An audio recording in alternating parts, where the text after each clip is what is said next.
No, I don't. What's up, guys? Good morning. Team. Happy Friday. It's Friday. Not looking in the right camera. I mean, there we go. Oh, Linus has jumped in That's Linus.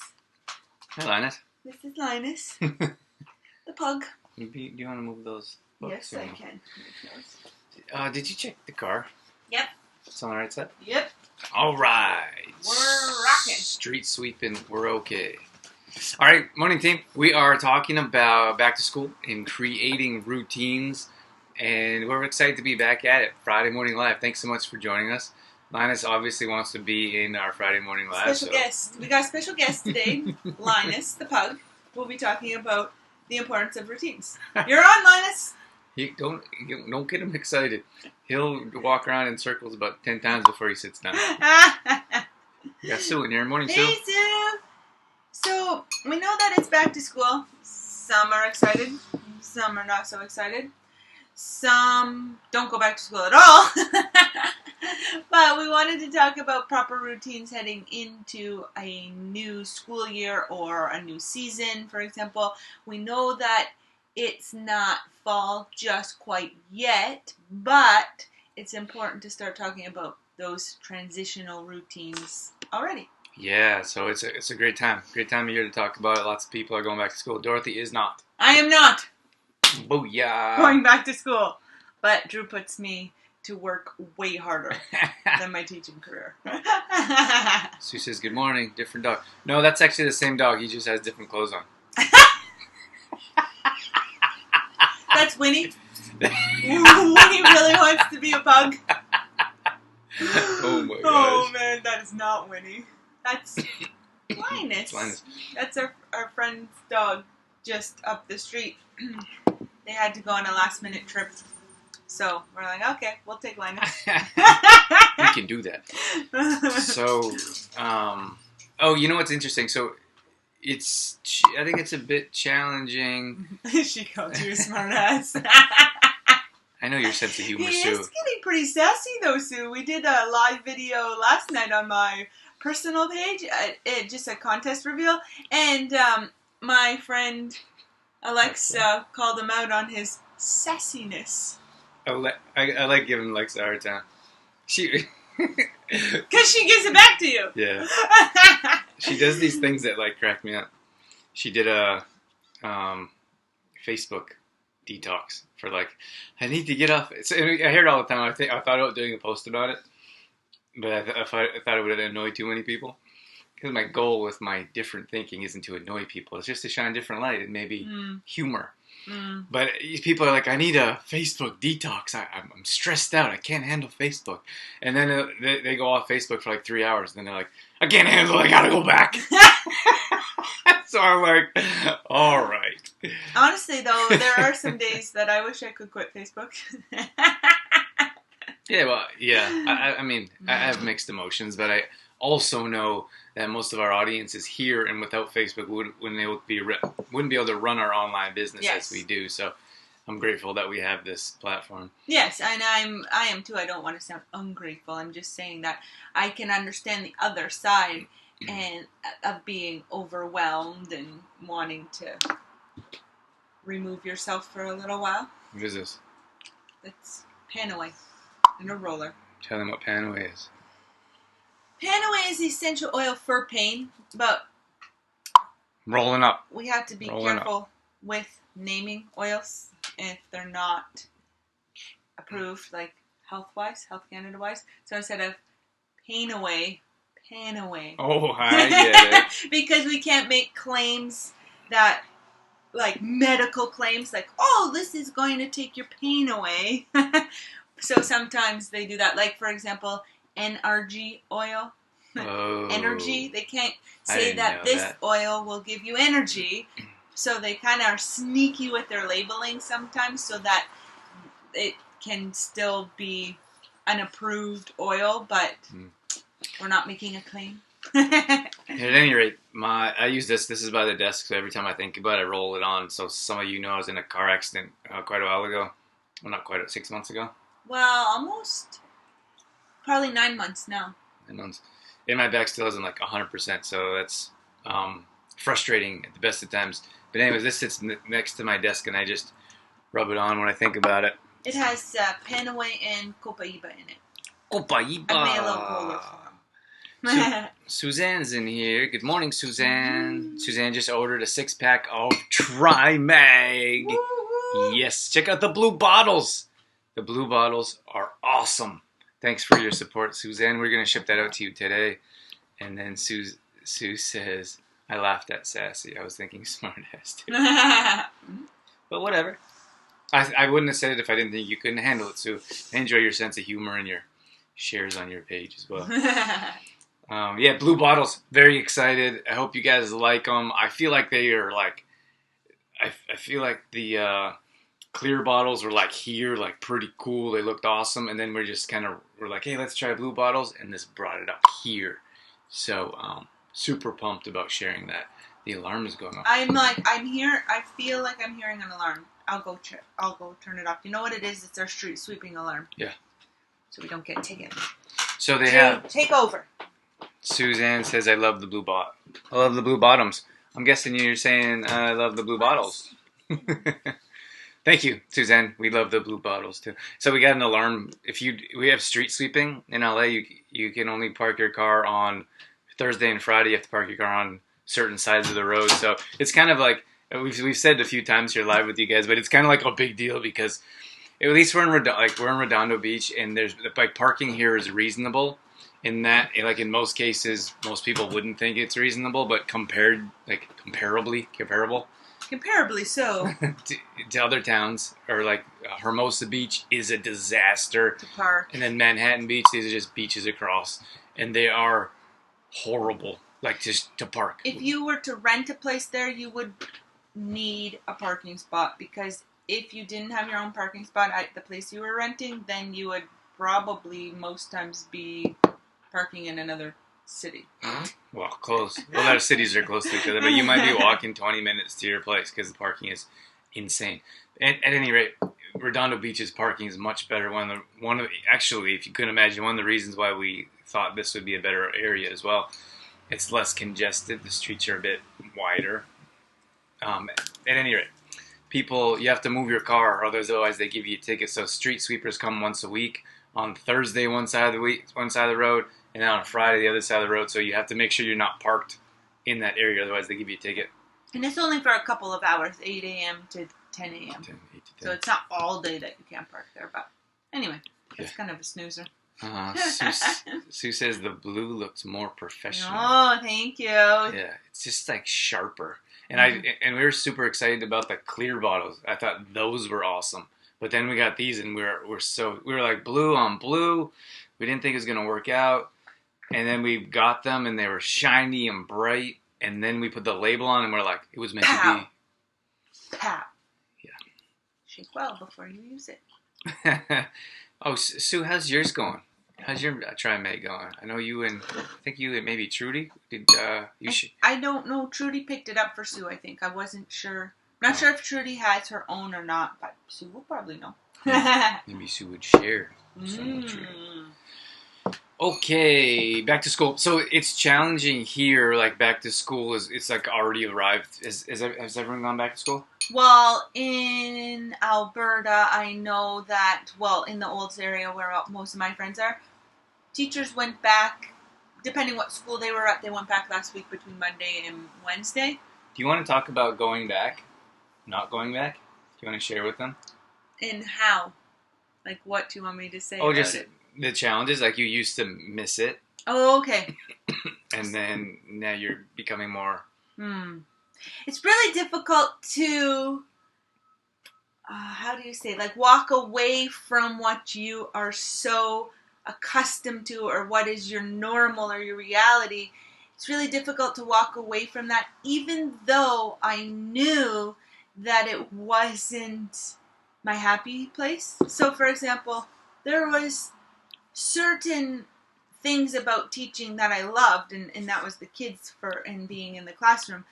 But overall, my teaching career, by the end few years when I was deciding that it was time to leave it, it wasn't it wasn't filling my happiness bubble. So that is one of the reasons why we decided that it was time to move on. And my stress levels were through the roof, which was really starting to affect my health as well. So that was another reason that we knew that it was time for me to move on. But because for 10 years, I was used to the same routine, the same, I guess, finances, or the same paycheck, the same schedule, the same lifestyle. Even though I knew it wasn't healthy for me to stay, I still internally was gravitating towards it every year. And how many years is it? I think this is my third school year not going back. The last 2 school years were really tough. The first year I didn't go back in September. I was really sad. And it felt like I had lost like a piece of my identity. I was like, I don't even know who I am anymore. I'm not going back to school. And it was that freshness, that newness of a new school year. And it was really, my emotions were really toying with me. Because even though I knew that the reasons why we made the decision, and we were really grounded in those decisions, the emotions were starting to take over my thoughts. And then I was trying to convince myself that I should go back to something that still does. I still do. To go back to something that wasn't truly fulfilling my life, right? My happiness.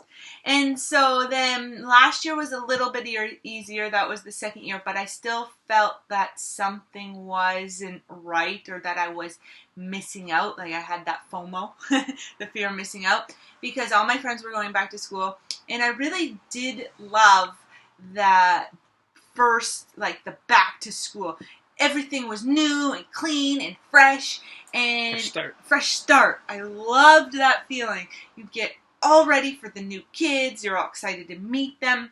And that usually wore off pretty quickly, like that fresh start feeling. But every time the end of August would roll around, even last year, I was missing that feeling. And then this year rolled around, my third year, and it's funny because I'm not sure it's because we're not in Olds. Like the previous couple of years we were in Olds for back to school, and now we're here in LA. And I'm not sure it's because we're in a different location, but I'm not having that feeling this year. But if I hadn't have, I guess you could call it power through, but I don't know. If I could have easily reverted back to what was familiar and what was normal to me. And so I guess sometimes, like, even though you know it's difficult or it's challenging emotionally, but even though you know it's, you know what I'm trying to say? Like in your head, you know that it's probably not the right decision, but your emotions are saying it's going to be easier. Well, it's challenging because it's part of your identity. Yeah. Did you ever feel like a failure because you didn't, like the last couple of years when you're like, I'm not going back? Did that ever make you feel like a failure? It did. Like, I don't. That's a deep thought. Let me tell you why I asked that question. Because a couple of years ago, we were working with the Old College Broncos, and we trained them for a year, and it was like we were in there full on. It was a full-time job, and we were also running a full-time job, and we were exhausted and drained with no energy. We were miserable half the time because we didn't sleep and we weren't eating properly. We weren't ourselves, and it was madness. It was madness. So, and it was our decision to not go back. And they asked us to go back, and we, like, our dream was to live at the beach more often and to have a beach house, and we couldn't do both. It just wasn't possible. We thought it was at the beginning. We were trying to work it out, and we couldn't do it. So that year, like, we decided that no, we're not going to do it. So we spent more time at the beach, and we would go back. But when I would go back, I kind of felt like a failure. Like I felt like, I wasn't able to make this work, or people are judging us. Maybe they thought we got fired, or maybe they thought we weren't good enough.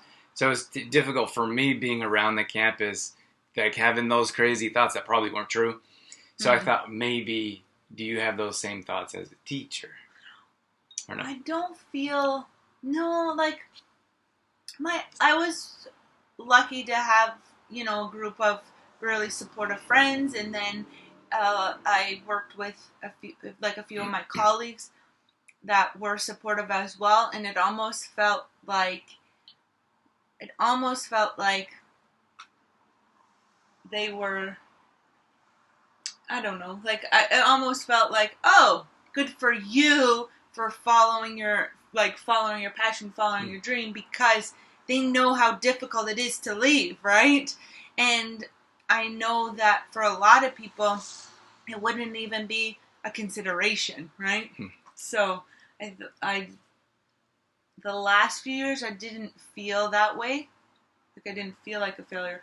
I didn't feel like I failed at teaching, but I did feel that a piece of me was lost, or a piece of me was gone.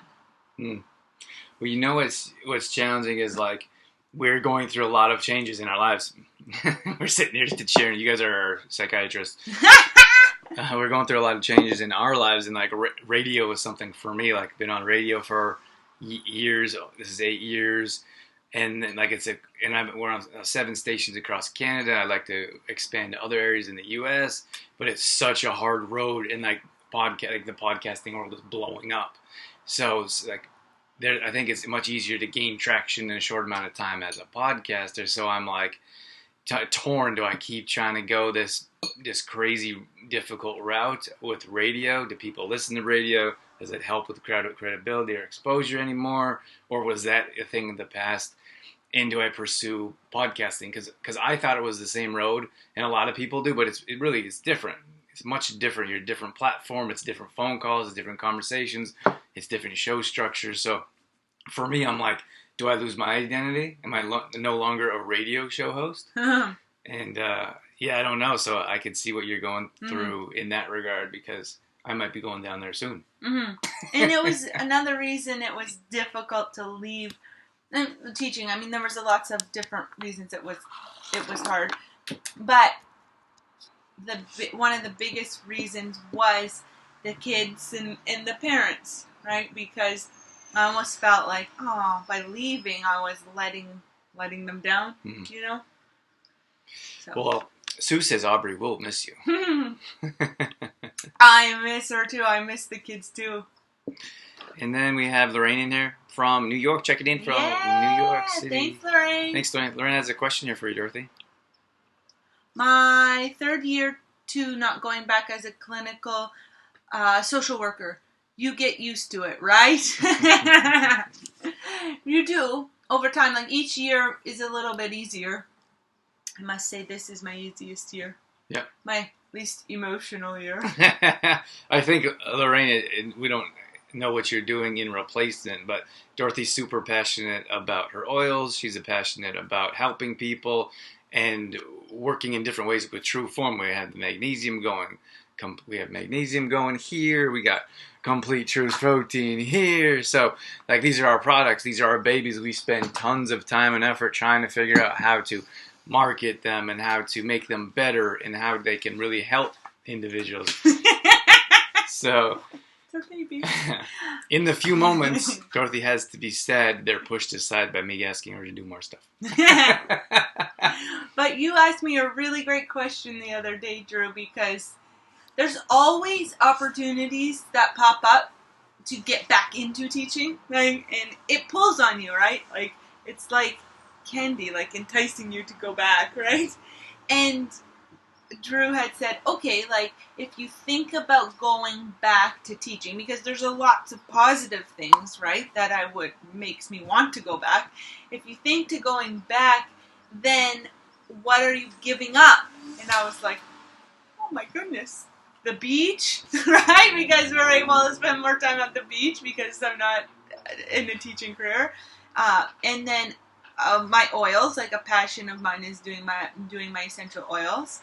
So we found out last year when I did medical or maternity leave for a while that it really wasn't possible to do two businesses and teach at the same time, to do my True Form stuff, to do my essential oil stuff, and to teach. It just wasn't happening. So I'd have to give my essential oil stuff up. And then again, Drew would be left to manage True Form by himself. So I'd have to give that up, and then Drew would be doing double work again. So it kind of helped me put into perspective by asking myself, okay, if you go back for those things, what are you giving up? Mm-hmm. And the things I was giving up far outweighed the positives of the other. Yeah, and I think you have to. I think you always have to. That's why it's so important. Like, we always talk about goals or aspirations or like working towards something. Like, for us, we knew exactly what we wanted, and I think most people don't know. Like, we have no idea what we want. No one's really sat down and been like, "What can I have? What will really make me happy?" And like for us, it's like we talk about the beach, but like everything about the beach, like. We have a little beach house. We like the small space. We like having a beach across the road. We like the activity. We like that we can work from home, and we enjoy spending time together. So Dorothy would be basically giving up all of that to go back to fill someone else's need. Mm. It was maybe a small part of what she missed, but it was someone else's need. Someone else wanted. Is that my tea? Mm-hmm. Give me my tea. Drinking his tea. Give me this. I didn't mean to. She always steals my tea. I didn't mean to. Just happened. But I think we have to consider that. You have to consider what you're willing to give up for someone else's dream, and that was really challenging for us when we left. So those of you that don't know, we were the head strength and conditioning coaches at a local college, in the old college Broncos, and I always wanted to work with athletes, and I got a chance to do that for a year. And we realized we would have to give up our dream for someone else. And I think in the same regard for Dorothy, she loves teaching and she loves the kids and different parts of it. But to have a goal and to have a dream that you've been working towards for years, and then all of a sudden you're going to give all that up, I think you have to consider both sides. Mm-hmm. And one thing that was really our dream or our goals are a big driving force for us, and we're really solid in our foundation of those. And we always encourage other people to find out what it is. What is your dream? What is your goal? Because that is your driving force to wakes you up in the morning. Yeah. Yeah, without a doubt. That's your happy dance. Wakes us up in the morning, like during difficult days, like challenging days, but things don't work out with products or sales or whatever happens. Like we always deal with ups and downs and successes and failures, don't we, Dorothy? Dorothy has some moments. Yesterday. It's not like, of course, like we're like everyone else. Like in social media world, you only see like the happy stuff. Like, who wants to see someone crying in the bathroom? I wasn't crying in the bathroom. I really wasn't crying at all. I believe, which is rare, because I do cry. I'm not going to say I don't cry. I do have my tantrums and my emotional moments. I was so I'm just going to show them how I was sitting. I was so discouraged, I guess. I was sitting on the couch like this.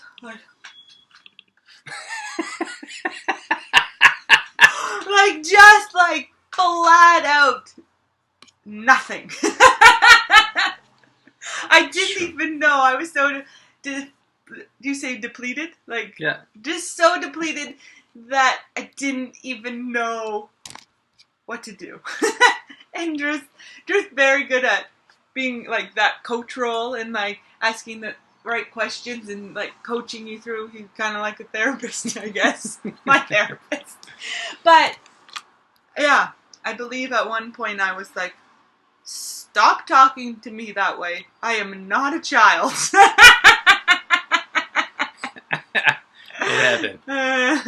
It happened. But I think I mean it's challenging. You know what the thing is? I think people don't go after their dreams or aspirations or don't set them because they're hard. They're hard. For us to be able to, basically we're taking a huge transition and moving our business. Like Dorothy's teaching and the fitness classes and the events we run, those are all staples of our business, and we're not doing them, so we have to find other ways to make business work, and that's all centered around our dream and our goal. So I think a lot of times people are oh, they're so lucky, and I really dislike it when people are you're so lucky, you vacation all the time. Like luck has nothing to do with this. But I think luck is also a loose word for like you're fortunate as well. But we work hard every single day, and like we struggle too. Like there are days when we have to help lift each other up, and we're very fortunate to have each other's support. But there's definitely days when we're both defeated or depleted from the failures that we deal with. But then there's successes as well that raise us back up, and then you get a chance. Like yesterday, I was feeling a bit down, and I jumped in the ocean, and I was like, no one can possibly feel sorry for themselves after jumping in the ocean.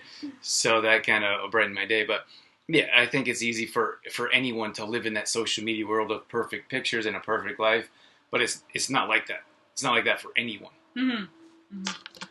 Is there? I think we had some comments coming in. We did. We had quite a few here. Or Lorraine. Lorraine says, you have found a new groove. Still got a groove back, baby. And Lorraine? Seems like you are still teaching, Dorothy, just in a different form.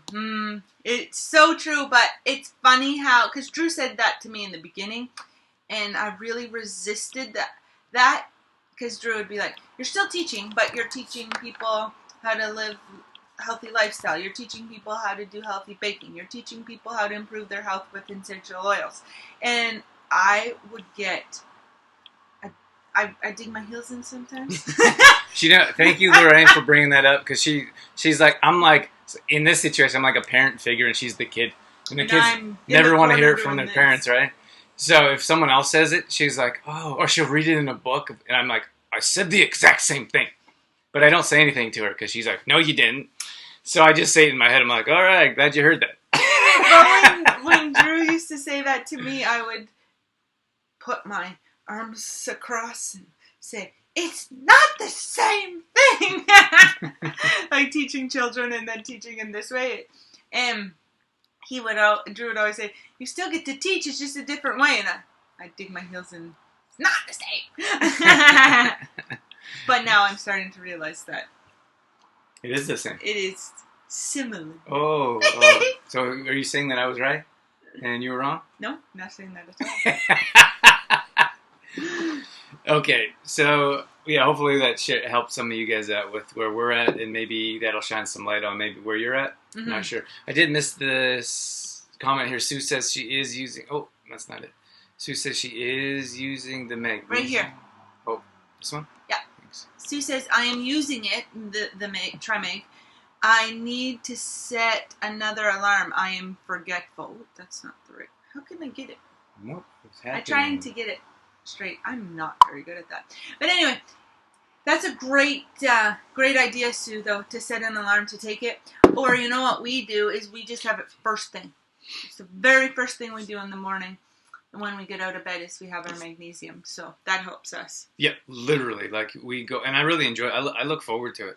We go straight to, like one of us goes straight to the kitchen counter and pours magnesium. Usually true. It's usually me, thank you. So like Dorothy usually comes straight to the computer because she likes to write right away. And I help set up our morning routine a bit. And magnesium is the first thing I do, no question. I go pour the magnesium, then I go straight to the yoga mat and I start stretching. And then when I'm done stretching, I grab the magnesium, I put it on Dorothy's desk here while she's working, and I drink mine, and I start reading a book. You know, I'm not... Every single day. Sorry. I interrupted a little. I know. I saw that. I was just going to say how you say I go straight to the computer to write. And I'm not like a huge fan of writing on a computer. I know, I wish... How was you going to write? With a pen and paper. Oh my gosh. It'll take 4 years. I know, but I actually heard a speaker at Young Living Convention, and he's wrote like 80 books, and I forget his name now. But anyway, he still writes every single book with a pen and a paper on a pad. Oh my gosh. And I'm just not a big fan of coming right in the morning when I wake up, coming straight to the computer to write. And it does take some discipline because I have to make sure that I don't check email, that I don't go on Facebook, that I just pull up my book and start writing. You know? It's not easy. So you sit down and there's 100 things. So you just have to be really focused that it's writing time as opposed to like computer time. I block off 2 hours of my day every day where it's computer time. So that for me is emails, connecting, like all those 1,500 browsers open at the same time. But that's 2 hours of computer time and then done. Like no more computer time. So then my hour of writing in the morning is just writing time. And I like to do, my favorite way to do that is just right out of bed. I get right out of bed, I go right to the computer and write for an hour. All right. Lauren says, have a great day. Got to run. Thanks for tuning in, Lauren. Yeah. See you, Lauren. Thanks for joining us. So I think like there's some takeaways here that we've been talking about. So if you want to focus, I'm reading this book called The One Thing. I read a couple pages every day. I've got about 6 books I'm working on right now. And I'm a one book at a time kind of person. Sort of.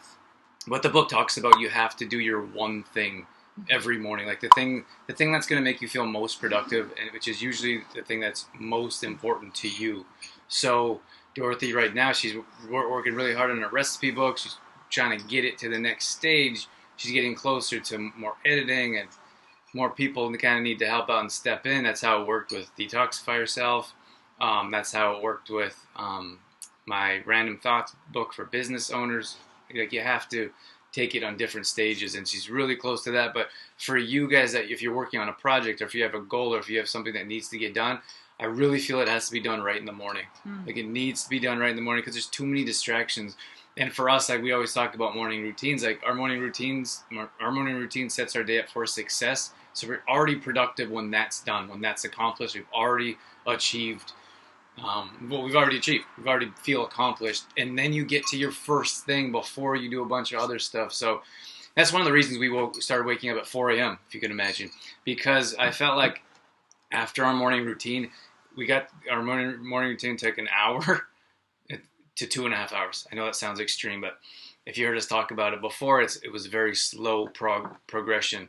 So if our morning routine takes an hour and we get up at 6, then at 7 o'clock here, 8 o'clock there, and everyone's already up, sending emails, Facebooking, sending messages, and then by the time you catch up with all that, we're too mentally exhausted to start on that main project. So we get up at 4 a.m., morning routine's done-ish around 5:30 in the morning, and then we still have about an hour to get to work before everyone starts waking up and sending messages and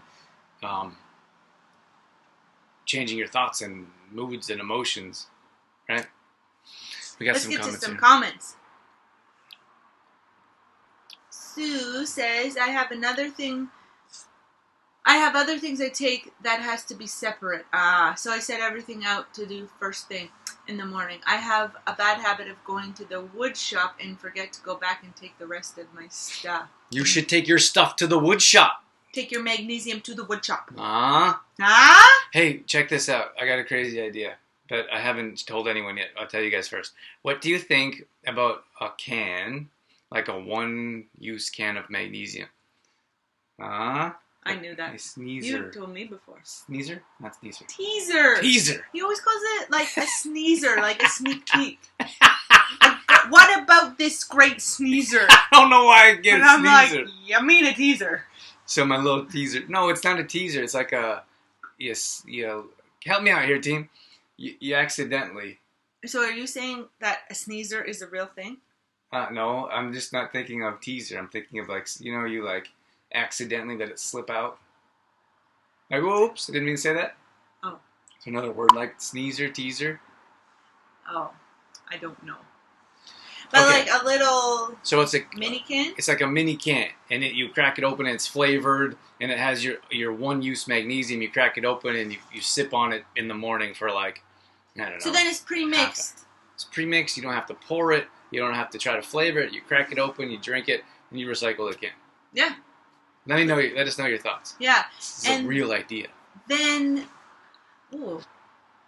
but then would it be like fizzy water or flat water? We'd have to decide. Because when we have our magnesium, it's not fizzy water, but in a can, sometimes it's nice to have that, the bubblies. It would be all natural, of course. Sue says, good idea, Drew. Good idea to take the stuff to the wood shop, or a good idea to the can. And then we got Suzanne in here. I put mine right next to my kombucha, and that's what I have first thing in the morning. Beautiful. Awesome. That's how you got to do it. Oops. Sue says Bed is made. first thing she does. First thing. Make your bed. That's what I'm talking about. Make it rain. Drew does that too. Taking it to the wood shop, she says. Sue says. Can you post the name of the book you were reading about the magnesium that your friend gave you? It's right here. It's close. We got books everywhere. Is it? Yeah, just a little closer. Is that good? Yeah, it's called the Magnesium Miracle. So actually, I'm not sure. I think it was Lorraine. I'm not sure. At any rate, that's what it's called. So it's amazing. It is so. I can't even tell you how it like makes my brain like expand and like hurt, because like the information is like wow, like what pharmaceutical companies have done and are able to do. Like this is a natural supplement, so pharmaceuticals won't have anything to do with it. So, and I don't want to get into it too much because like when people in their pills, they get super upset when you start insulting their medications. But magnesium is a natural supplement. It's actually in our body. It's in every cell of our body. So most of us walk around with depleted magnesium, which means our body can't function at optimal level. So, and then there's magnesium, then there's calcium, and then there's vitamin D. Like we need them all to work together, but you can't mix magnesium and calcium at the same time because the calcium takes over. It's so complex, it's crazy, but I couldn't be more grateful that we got into magnesium because the results we've seen are amazing. And the reason we got into the health industry is to help people.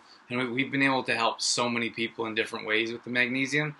But when it comes to like details and the book and like really the real truth about magnesium and supplements and pharmaceuticals, it's crazy. It's like a whole nother world that most of us will never have a part of and probably don't want to because it's so shady. Mm.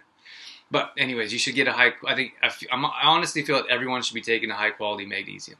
Mm-hmm. Everyone. Yeah. Okay. Can you post the name of the book? Taking it to the shop. Awesome, Sue. Nice. Sue, can you take a picture of your magnesium in your the shop? I would love that.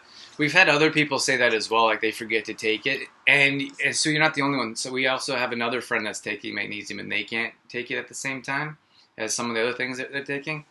And I think that does become a challenge. But the other challenge is seeing results. So if you forget to take your magnesium and it's like 3-5 times a week or 2 or 3 times a week, like we don't get to see the results that we would hope to if we're taking it every day. Yeah. So I think we have to find a way. We have to find a way to make it work. So we're taking it every day so we can get the most results out of it. Mm-hmm. What does Suzanne have to say? Sue says, "You bet. We're getting a Yay, picture." Getting a picture. And then Suzanne said, I can really feel the difference now that I am not taking it. That's what's so interesting about healthy eating in general, or healthy lifestyle, or natural supplements. And I always think back to my dad because he has a lot of inflammation in his joints and arthritis. And we got my dad going on smoothies quite a few years ago. Inflammation-based smoothies. So we had lots of healthy fats in there, and ginger in there, and turmeric in there to help get his complete with protein to help get his inflammation down. And then, so he was taking his smoothies every day, having smoothies every day, which I hope he still does. But then he went on a fishing trip for a week and didn't have smoothies for a week. And he called us after his fishing trip and said, "Oh my gosh, these smoothies do work," because I wasn't taking my smoothies or having my smoothies for a whole week. And he was aching so bad, and the inflammation was inflamed. The inflammation was inflamed. The inflammation was angry. But it wasn't until he stopped doing what he always does that he really noticed the pain. So it's interesting. Yeah, I think that's interesting. Like I suppose that's a really nice compliment for the magnesium. I feel like, we know like food heals, food cures, food prevents. Like that's why we designed Complete Truth Protein. It's made from food. It's made from quinoa and hemp seeds, and like we know this will help improve your health. and it's a bit different with the magnesium because magnesium, it takes a bit longer for natural foods to make difference in your body, so people don't see it immediately. So that's a bit of a challenge with Complete Truth Protein. People know they should be putting proper foods in their body, and they often forget about it, but they don't feel the results right away. And then so that's a challenge with Complete Truth Protein because they're like, something feels a bit off. I'm not sure what it is. Then like 2 months later, they're like, oh shoot, I should have been taking Complete Truth Protein. But I suppose the benefit with TriMag is that people notice right away. So once they're off it for like a week or a few days, they're like, oh, I need some more TriMag. So that's a nice compliment because we're getting like, this is the second round coming when a lot of people have ordered 1 or 2, or they've ordered a pack of 6, and they're either like, there's all this excitement around it, and maybe some of that excitement has faded away, so they forget to take it, or they stop using it, and they're like, I really notice in my body. And they're actually writing in and telling us this. So we're like, yeah, like we're excited, like we celebrate. We're like, yeah, this stuff actually works. It's amazing. Mm-hmm. There are some people though that don't. Everybody's body is different. Some do notice improvements right away or changes right away. And for some people, it comes a little bit later. So if you're not, because we've had people write in, well, I'm not really sure if I'm feeling anything different, but everybody's body processes it different. So some people might notice after a couple of days. Some people might notice after a couple of weeks. But what I found interesting too, Drew, about what we were talking about, not noticing until we're off of something, and maybe not noticing difference right away. I was thinking to like pharmaceuticals, right? And they are designed to notice difference right away. We have a headache, we take a pill, the headache's gone, right? And I think that's a change in our mindset that we have to take, is that this is natural products and natural ingredients, so we have to be patient and let our bodies process it in the way that they do naturally. So sometimes it takes a bit more time than others. Sue says that she notices it when she doesn't take it. Suzanne says the same thing. She says she can't wait to get it. Yeah, hopefully it doesn't take long. Suzanne, yours is going to be shipped today. So, yeah, for sure. Everyone's different. Like everyone's body reacts differently. But I think in large part, most people notice a difference, which is pretty cool for us. So, it works clearly when we're hearing those results on a regular basis. Yeah. Anything else you want to share about back to school? We kind of didn't talk about our topic at all. I was thinking maybe we don't even need topic for the show. We just come on and it's the random show. The random show. Well, we did talk about school. We talked about you going back to school and the struggles of kind of changing careers. But like I guess our idea of this show was going to be going back to school, like creating healthy routines and healthy habits. That was the initial idea. So I could touch on that if you like. Yeah, well, I was just thinking about a question that came in to me from another teacher, and they were worried or concerned or not feeling so great about having to wake up at 6 a.m. again, because all summer, most people, I'm not sure, but I'm just assuming here that most people would probably sleep until 8, 7:30, 8, maybe even 9 for some. So then this teacher friend was concerned about going back and having to wake up at 6 a.m. And I'm just not a morning person. How can I make my mornings a little bit easier? And I have to go back to, if you are wanting or needing to wake up earlier at 6 a.m., then you have to go track back to your evening routine or your bedtime routine and really make more of an effort to get to bed earlier. So if you're waking up at 6, you want to be in bed by 10, 11 probably at the latest to get 7 hours.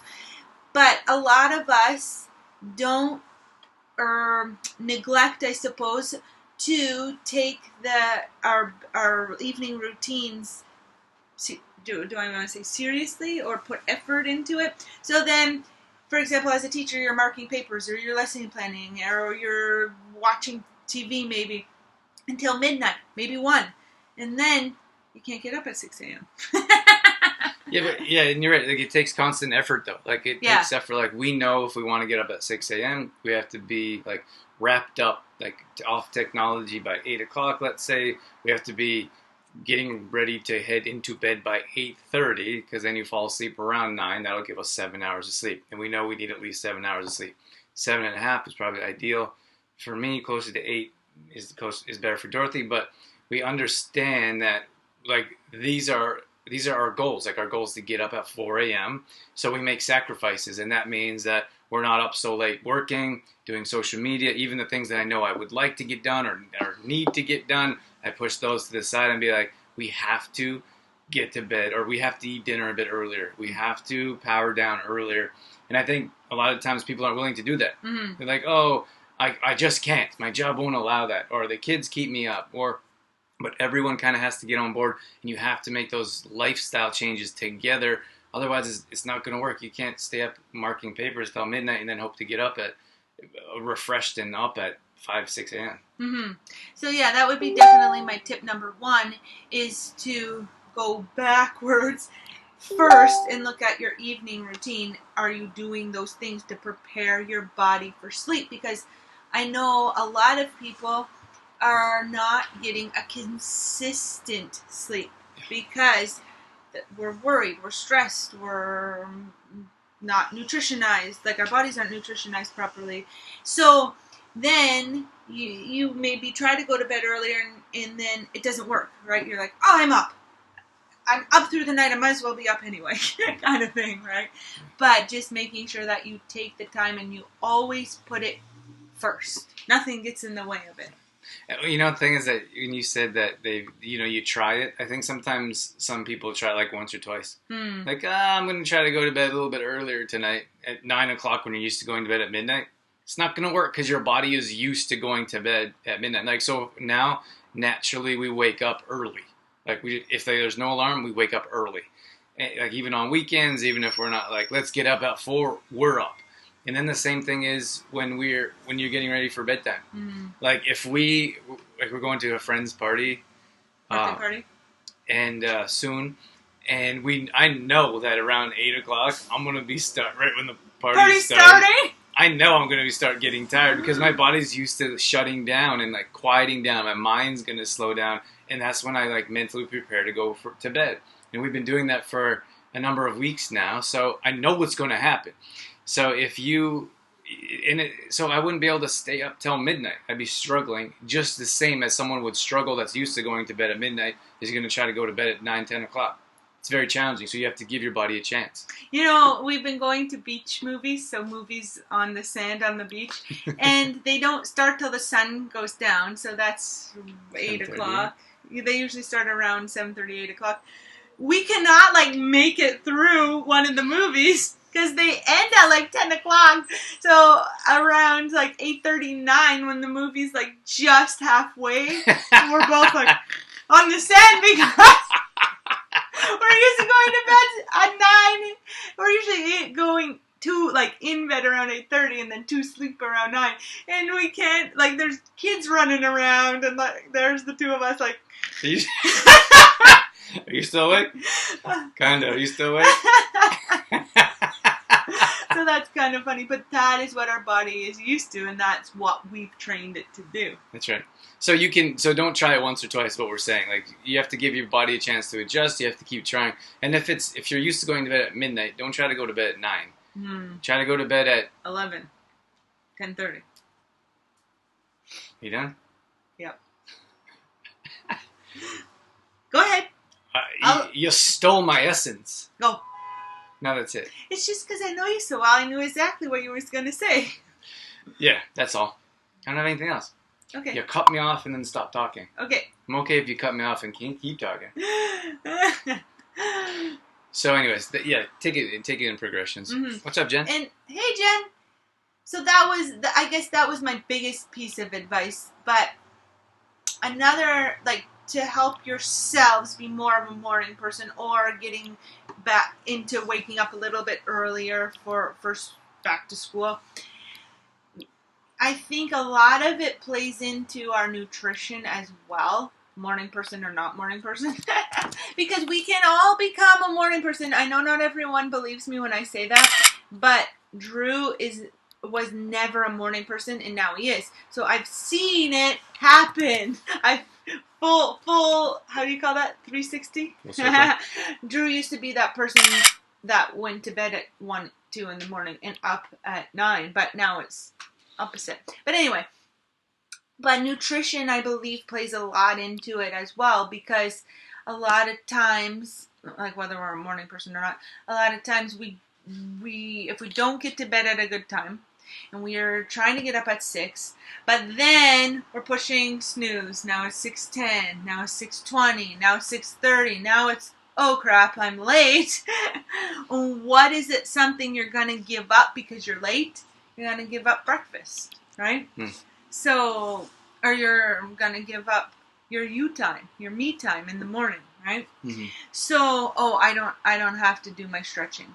I don't have to do my workout. I don't have to have breakfast, right? And I think that plays into the difficulty of getting up as well, or being a morning person or not, or being energized or not in the morning. Yeah, and there's struggles or there's challenges. Like if you don't sleep well and you're still trying to make yourself get up, like it's challenging. Like we know that we've been there, but we also want to, like, we also understand healthy habits, and we know if we can push through and continue to wake up at 4, then we're going to be more naturally and more easier. It's going to be easier to get up at 4 on a regular basis. But if you're like 4 o'clock here, 8 o'clock there, 10 o'clock there, it's not going to work. Consistency. Yeah. So it's just like we're talking about taking Trimag. You're talking about taking magnesium. Like if you're taking it 3 days a week and you're like, oh, I'm not getting the benefits, this doesn't work. It's not true. It's because you've been inconsistent with taking it. Is why you haven't seen the results. So it's the same thing at 4 a.m. or 4 a.m. workouts, or waking up in the morning. If it's not working out for you, if you think you're not a morning person, it's because you haven't consistently woken up at 4 a.m. or at 5, whatever time it is you want to. If you're saying you're not a morning person, have you really given it an honest try and been consistent at it? And that doesn't mean 2 or 3 days in a row. I just had to pull John's comment over here. He said, good stuff, guys, as usual, gotta run. I want to pull that on so we didn't miss him. So thanks, John. Thanks for tuning in, John. Yeah, good luck at work today. John's headed to work. Italy? Italy trip? Relax. 2020? Check these check these pictures out. I don't know what it is about Trimag. Look at this is Sue's picture here. That's awesome. Man. So cool. You have a high-tech wood shop. Look at that. Drew, Oh you my know how to gosh. use that stuff? I have no idea how to use that stuff. It's like, she could do like shop glasses. We have to bring her thing that she made us one time. Her key holder. We have it. It's down there. I know, there's a bunch of keys in it. By the time I get it over here, the show will be over. That's awesome. So we've been getting all kinds of awesome, like, creative pictures. We have to do, like, a contest or something. Oh my gosh, that's a great idea. Who can do the craziest Trimag picture, or the most original Trimag? Because my cousin Allie, she took her Trimag on a little East Coast adventure. Yeah. It was in PEI. That was awesome. It was so cool. She had every stop she made, she put up little Trimag pictures of, like, everywhere. Yeah. It was so cool. Oh man, we're gonna have to do that when we go on a road trip next. Bring Take Trimag. Trimag and Jerome the Gnome. We could put Jerome the Gnome and Trimag together.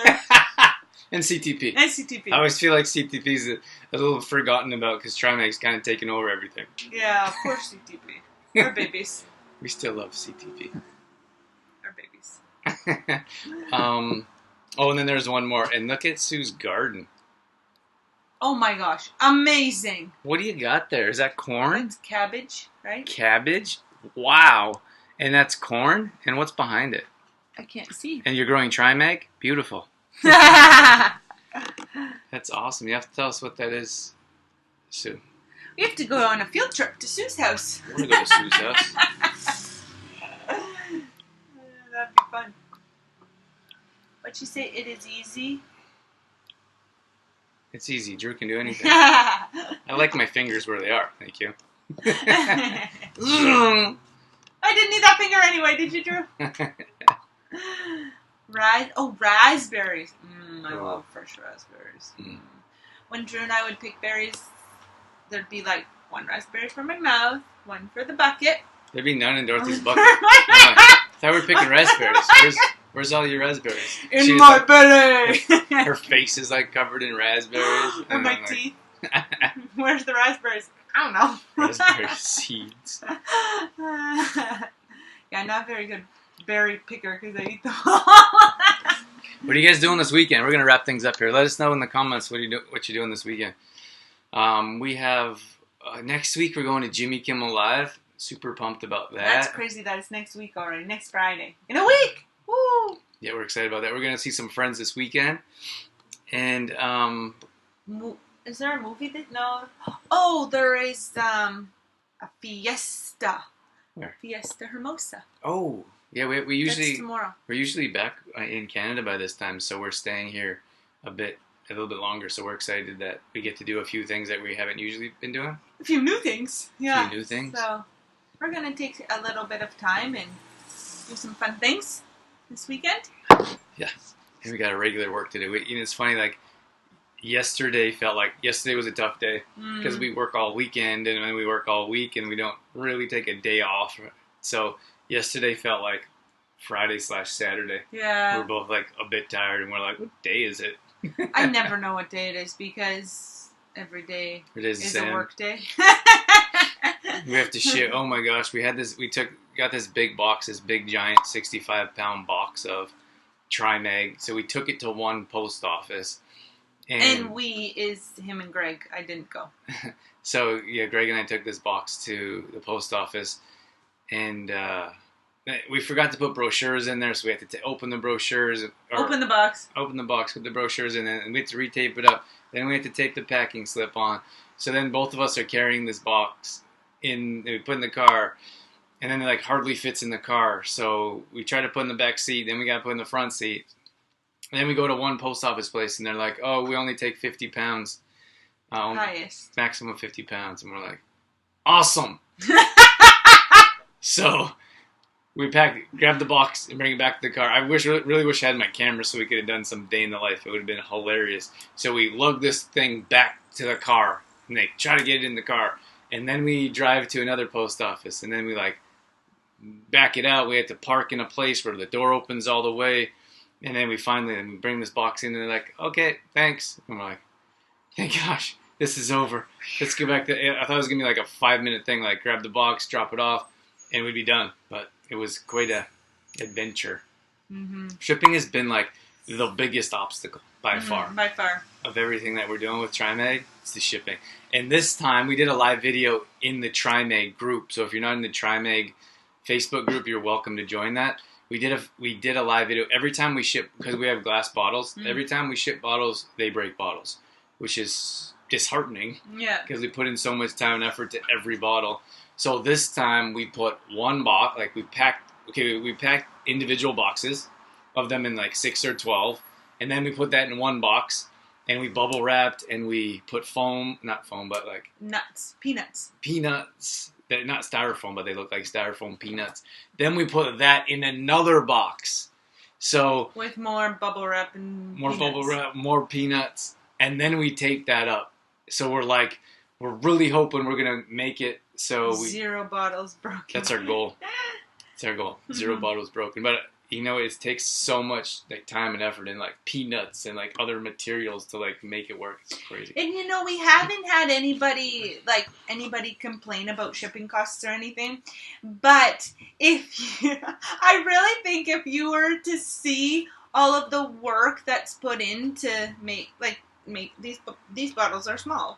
If you were to see the amount of hours, the amount of work we put in just for one bottle, and then the amount of work that needs to go in to pack it, to ship it, I really think there would, you would appreciate it. A different appreciation. Different appreciation for the value of it. So at Young Living convention, we had a farmer speak because sometimes with the essential oils, the price point is difficult to wrap your head around, and every oil has a different price point, and some are expensive. And this one farmer says, if we had We never have people come visit the farm, because when you go visit a farm, they put you to work. We've never had somebody come visit a farm and walk away still complaining about the price of oils because they have to work so hard for this little tiny bottle of essential oil. And I just feel like that translates so much into our products, like that whole concept or that whole philosophy. Like, we work so hard for this little bottle of magnesium or this small bag of protein powder. So if you were to come work for us for a day or a week, I think you would walk away feeling like, wow. And I would love to do something like that. That would be fun. Like, just show you exactly like everything it takes, because we like broke it down and explained it to a couple friends one time, and they're like, "Oh my gosh, like, oh my gosh, that's a lot of work." Yeah. But I suppose we chose to do it. Jen says she's camping this weekend. Oh, fun! Hopefully you get good weather. Is it supposed to be good weather? Hopefully. You're way ahead of me. And Sue says cabbage is for sauerkraut. Oh, Drew loves sauerkraut. Sue, can I have some sauerkraut? I'll buy it from you. I would love some homemade raw sauerkraut. My grandma used to make it. Mm-hmm. But there's nothing better than homemade sauerkraut. Yeah. And Sue says working in the house. Or, sorry, Suzanne. And Sue says she grows for her sister too. Aw, that's so nice. Did I see you? Jen's going camping. And Jen says, I think it's called packing popcorn. Oh. Whoops, we call it peanuts. Peanuts? Popcorn, peanuts? Popcorn makes more sense. It's like a peanut. But popcorn makes more sense because it's white and it's fluffy. Yeah. I'll go with that. We like it, Jen. We're going to keep popcorn. I guess, Packing popcorn. Sure thing. Sweet. Sauerkraut coming my way.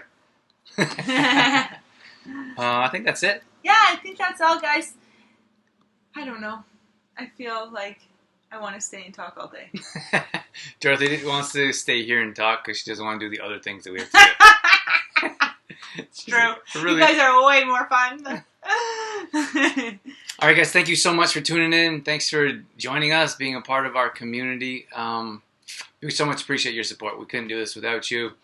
And have a great weekend. We're super excited. The sun's shining. It's going to be a beautiful day. Not a cloud in the sky. No one cloud. Wish I could turn the camera around and show you guys. The last few days, like 3 or 4 days, have been the hottest of the summer. So I'm thinking September. It's going to be a good one. It's going to be a good one. Yeah. All right, guys. Thank you. Have a great weekend, and we will catch you on the next video. See ya. Bye.